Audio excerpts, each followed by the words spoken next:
par exemple, on est sur le boulevard Saint-Michel, ce qui permet de s'échauffer en matant, par exemple, de l'étudiante et de la fille qui fait des commerces, tu vois, qui regarde des commerces. Et tu montes lentement vers la terre promise, qui est le jardin du Luxembourg, tu vois. Il y a quand même cette idée profonde chez l'homme, c'est que quelque part, vouloir baiser une femme qui vous plaît, quelque part, c'est une faute. Pourquoi ? Parce que la mère est sacrée, hein, il y a cette idée-là. Et donc...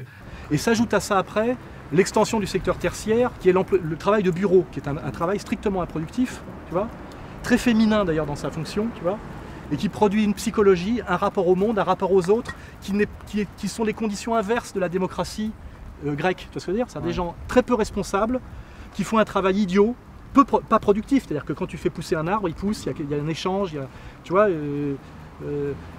la réalité d'ultra fonctionnaires. Mais c'est pas les bourgeois, ça. Non, c'est plus les bourgeois, cons, les cons et les petits merdeux qui parlent de lutte des classes avec leur savoir de nains, tu vois, pensent encore qu'il y a des bourgeois et des prolétaires et pour eux le bourgeois c'est le mec qui a une belle maison à côté de chez eux, tu vois, c'est-à-dire un mec qui est patron d'une PME qui est en train de crever, tu vois ce que je veux dire. Parasite. Tu me laisses pas finir mon raisonnement. Vas-y. Tu apprennes à écouter le mec à qui tu poses la question pour qu'il ait le temps de t'y répondre.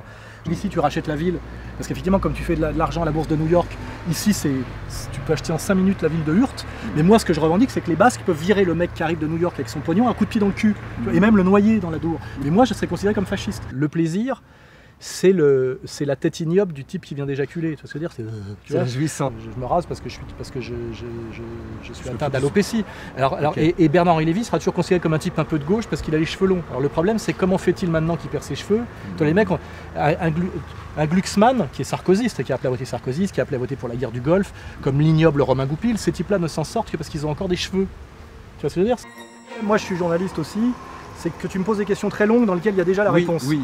Et ça, c'est le danger du type qui est toi, qui en fait a très envie de répondre à ma place. Ça se sent. Oui, ça un intervieweur, c'est pas un mec qui montre qu'il est plus intelligent ou aussi intelligent que le mec qui répond. Ouais. C'est un mec qui aide le mec qui parle à briller. Tu vois, moi, je suis journaliste de profession. Il faut que tu apprennes ça. Tu vois. Là, c'est toi qui as envie de t'auto-interviewer en réalité. Ouais. Et tu te sers de moi pour ça. Tu vois, moi, je suis journaliste professionnel, je te le dis tout de suite.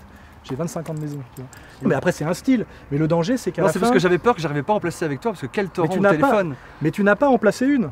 Tu es là pour me poser des questions, moi je suis là pour parler. Des protocoles de respect, de respect hiérarchique. Soyez à votre place. Il y a des gens ici qui n'ont pas le droit de m'interrompre quand je parle parce qu'ils n'ont rien prouvé dans leur vie, vous voyez. Il faut réintégrer ce sens de la hiérarchie et pas dire moi j'ai droit à l'égalité. Non, les 3/4 des gens ici sont des petits cons qui n'ont droit à rien car ils n'ont rien prouvé, ils sont des losers, ils ont gobé toutes les conneries, etc. Et je suis méchant en disant ça parce que si vous êtes là, c'est pas tout à fait vrai. Et c'est pas j'ai copé plus que toi, t'as vu mon gobelet, il est mieux que le tien. Non, tant qu'on sera là-dedans, on l'aura dans le cul. Je veux dire, et bonne éducation, savoir où est sa place, c'est fondamental. Les gens pètent tous plus haut que leur cul. Il faut déjà apprendre que vous n'êtes pas grand-chose. Je veux dire, excusez-moi, c'est le meilleur moyen de devenir quelqu'un en plus. Hein, je veux dire, voilà. Et notamment, par exemple, être capable, un truc très très simple, vous prenez un endroit à 7 ou 8 parce que justement, vous avez peu de pouvoir d'achat. Hein, donc vous groupez à 7 ou 8 pour prendre une vieille ferme. Est-ce que vous avez déjà la structuration psychologique et morale d'être capable de vivre à 7 ou 8 sans vous bouffer la gueule au bout de 3 mois? Les 3/4, vous en êtes incapables parce que vous êtes des petits cons et des petits merdeux. Ouais, d'accord? J'accomplis mon destin. Et comme me le disait Dieudonné récemment, toi et moi, beaucoup de gens ne peuvent pas me comprendre parce que nous avons un destin. Les gens qui ont un destin, c'est très rare. C'est pour ça qu'ils sont obligés de prendre un peu de pognon, baiser 2-3 putes. Parce qu'ils n'ont pas de destin, c'est ça ou rien. Et ils n'ont pas de génie. Bernard-Henri Lévy n'avait pas grand-chose à quoi renoncer. Il est nul. Mais moi, j'ai du talent. J'ai du talent pour les idées, le logos. J'ai écrit des grands livres qui sortiront. Voilà. Je pense que si les hommes sont des sous-hommes aujourd'hui, c'est parce qu'ils acceptent le salariat et les embouteillages. Et en fait, il y a très peu d'hommes aujourd'hui. C'est pour ça que quand je vais chez Tadei, en fait, je me tiens bien, parce que si je m'étais mal tenu la dernière fois, j'attrapais ma fessoli par le callback et je mettais 2 tartes dans la gueule. Et je le voyais faire caca sous lui, parce que ça m'est déjà arrivé, moi. D'attraper des mecs par le col de ce système-là, dont Bec BD, je l'ai attrapé, j'ai mis 2 baffes dans la gueule, il a pété. J'ai entendu faire prout. C'est-à-dire qu'il, vous savez, quand il a la trouille, je vais lui montrer... Je veux qu'il se voit tel qu'il est, une petite merde trouillarde, tu vois, qui fait genre on fait le ménage dans les manifs, il m'a envoyé des mecs sur la gueule, je sais pas combien de fois. Et ce mec-là, en tôle, il fait les pipes et le café, vous voyez, il sait même pas. Il tient 2 heures en garde à vue avant de se mettre à chialer, appeler sa mère. J'ai vécu tout ça, moi je le sais, les mecs qui se mettent à chialer. À l'époque, je croisais Kersezon, je discutais avec Kersezon, parce que j'ai connu tous ces gens-là, parce que j'ai été à Mondain, parce que je tirais des gonzesses. Il a pris des substances illicites que j'ai pas été obligé de prendre autant que lui, et surtout pas les mêmes, parce que moi je suis plutôt dans la paix des opiacés plutôt que dans l'hystérie de la cocaïne, hein, c'est deux voies différentes. Je me demande aussi s'il y a, comme toujours, pas une vraie jalousie, comme j'en parlais tout à l'heure pour les autres, parce que les autres, parce que je vends des bouquins et qu'ils n'en vendent pas, mais là, une jalousie toute simple, parce qu'il se trouve que Guillon, je dois le reconnaître aujourd'hui, puisqu'il a parlé de moi, j'ai baisé sa femme. Alors peut-être qu'il m'en veut parce que j'ai baisé sa femme. Voilà. Mais je trouve ça assez injuste qu'il m'en veuille pour ça à moi et pas à d'autres, parce qu'à l'époque, on est à peu près tous passés dessus, quoi. Donc, Et un jour, il y a un mec qui m'a dit, un mec qui était intelligent, qui m'a dit, toi, quand on prend du recul avec toi, on se rend compte qu'on a l'impression que tu fais n'importe quoi, et quand on se recule, on voit que en fait, tu dessines un jardin à la française. Et je me dis, ce mec-là, il est vachement intelligent, il a compris un truc sur moi que j'avais pas compris, et il vient de me l'apprendre. Je sais pas comment il a fait pour voir ça, tu vois, parce qu'il m'a dit ça il y a 15 ans, tu vois. Mais là où j'ai un côté un peu qui me dépasse, c'est que j'aurais pu faire un guide de la drague, tu vois, un truc facile, simple, la drague en dit le son, et je fais un bouquin qui est un bouquin de philo, un bouquin de sociaux, incroyablement ambitieux, difficilement lisible, tu vois. Je mets la barre très haut, quoi, tu vois, c'est ce côté... 130 kilos de junk food, con comme un balai, 8 heures par jour devant sa télé à zapper, consommant du sport sans jamais en faire. Hein. Regardez le commentateur de foot, il incarne parfaitement ça, le gros là. Comment il s'appelle? Ferme ta gueule, gros con. Non. J'ai rien dit pour l'instant. Hein, voilà. Donc moi, je suis dans un optimisme, et un optimisme qui est une main tendue mais ferme. Et en fait, je tombe sur un type charmant, très gentil. Dédicace à Alain, c'est le meilleur. Cliquez. On sait qu'il a l'air de gagner et être connu finalement. Réconciliation en direct. Voilà. Ah, c'est clair. Grosse dédicace à Alain, c'est le meilleur. Big up à vous deux les frérots. Petite quenelle. Mais vous pensez vraiment que le dessin d'un cul-de-jatte, c'est de faire du saut en longueur? C'est quand même... Or, on a bien vu du saut en longueur de cul-de-jatte. Je veux dire, vous vous moquez des handicapés. Et j'ai reçu des menaces de mort d'handicapés. Les mecs, on va t'écraser avec notre fauteuil roulant. Et c'est une...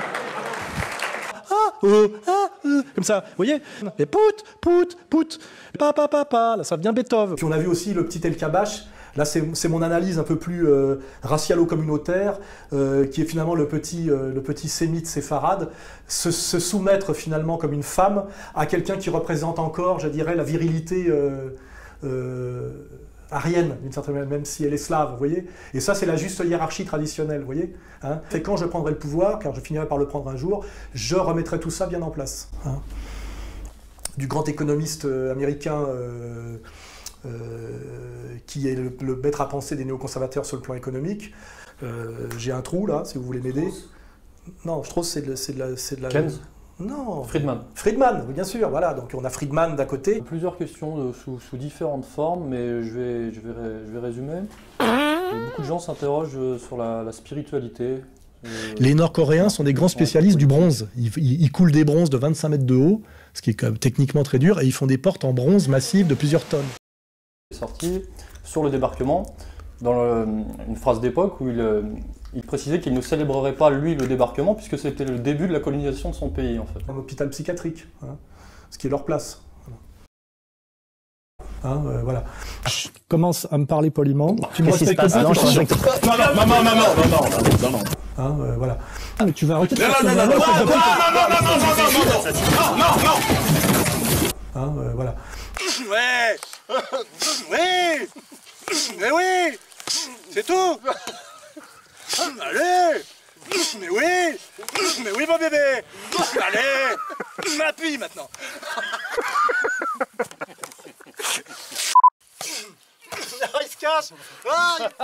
Premier qui abandonne! C'est ça qu'il faut garder, c'est ça! Les trucs de gamin, tu sais! Commence à me parler poliment.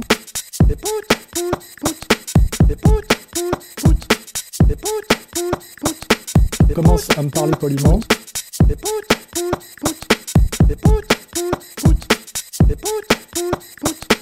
Commence à me parler poliment.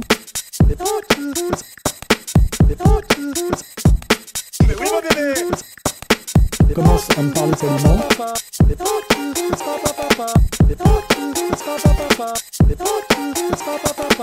Commence à me parler poliment.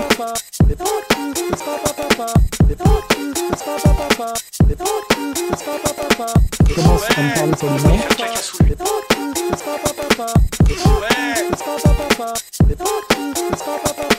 Commence à me parler poliment. Quand je prends le pouvoir, commence à me parler poliment. C'est pas.